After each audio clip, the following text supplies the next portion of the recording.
प्लासी की लड़ाई में जितने लोग मैदान में लड़ रहे थे उससे ज्यादा लोग मैदान के बाहर खड़े होकर तमाशा देख रहे थे, लड़ाई का परिणाम सुनने की प्रतीक्षा कर रहे थे। देश के भाग्य का निर्णय होने जा रहा था, मगर उस निर्णय में सारा देश शामिल नहीं था। विदेश मंत्री के नाते मैं अफगानिस्तान गया था। आपको सुनकर ताज्जुब होगा, अफगानिस्तान के अपने मेजबानों से मैंने कहा मैं गजनी जाना चाहता हूं, गजनी। पहले वो मेरी बात उनकी समझ में नहीं आई, कहने लगे गजनी तो कोई टूरिस्ट स्पॉट नहीं है, गजनी में कोई 5 स्टार होटल नहीं है, गजनी में आप जाकर क्या करेंगे, गजनी में आप जाकर क्या देखेंगे। मैं उन्हें पूरी बात नहीं बता सकता था। मेरे हृदय में कहीं गजनी कांटे की तरह से चुभ रहा है। जब से मैंने गजनी से आए एक लुटेरे की कथा पढ़ी है और किशोरावस्था में पढ़ी है, मैं देखना चाहता था वो गजनी कैसा है। आपको सुनकर ताज्जुब होगा, महमूद गजनी का अफगानिस्तान के इतिहास में कोई स्थान नहीं है।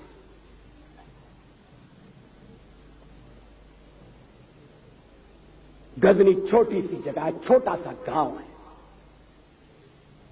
कल्पना करिए, सैकड़ों साल पहले वहां धूल उड़ती थी, झोपड़ियां थी, मगर एक लुटेरा लुटेरों को इकट्ठा करता हुआ सोने की चिड़िया को लूटने के लिए चला आया। आपस की फूट से जो राजा है वो लड़ेगा, जो क्षत्रिय है वो लड़ेगा।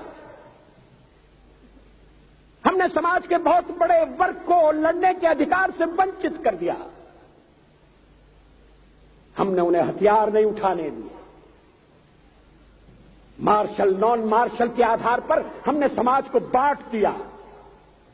वो लुटेरा सोमनाथ के मंदिर तक चला गया। पुजारी देखते रहे। मंदिर की पूजा भक्तों को करना पड़ती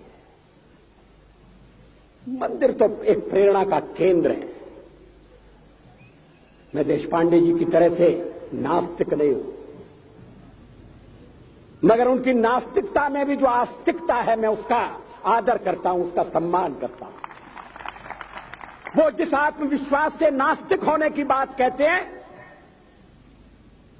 तो मैं उनसे कहना चाहता हूं वो सचमुच में नास्तिक नहीं है। जिसकी आस्तिकता है, जिसका विश्वास है, वो नास्तिक कैसे हो सकता है? विश्वास किसमें है ये बड़ी बात नहीं है, विश्वास है या नहीं। हमने समाज के बहुत से बड़े वर्ग को विश्वासहीन बना दिया।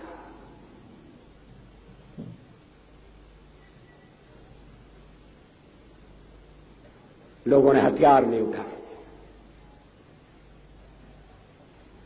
वेद पढ़ने के दरवाजे बंद कर दिए। इसलिए हम पादाक्रांत हुए। अफगानिस्तान में मैंने एक बात और देखी। मुझे जिस होटल में ठहराया गया उसका नाम था कनिष्क। अफगानिस्तान एक मुस्लिम देश है। मुझे बड़ा ताज्जुब हुआ। मैंने कहा कनिष्क यहां कहां से आया? तो मेरे साथ अफगानिस्तान के विदेश मंत्री थे। मैंने कहा कनिष्क आपका कौन लगता है? कनिष्क से आपका क्या संबंध है?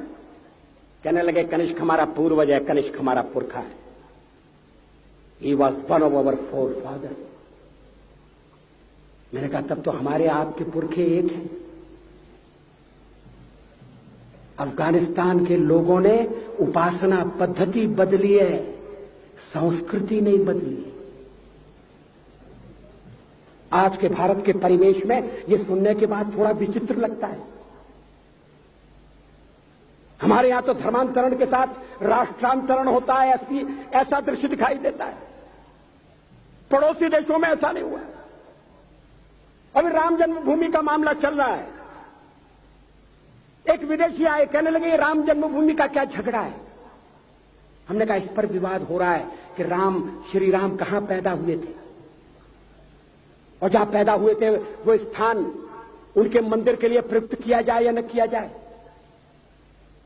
वो इंडोनेशिया से आए थे, वो मुसलमान है। कहने लगे हम तो समझते थे कि राम के लिए सारे भारत में आदर होगा, सम्मान होगा। हमने कहा ये आपने कैसे समझा।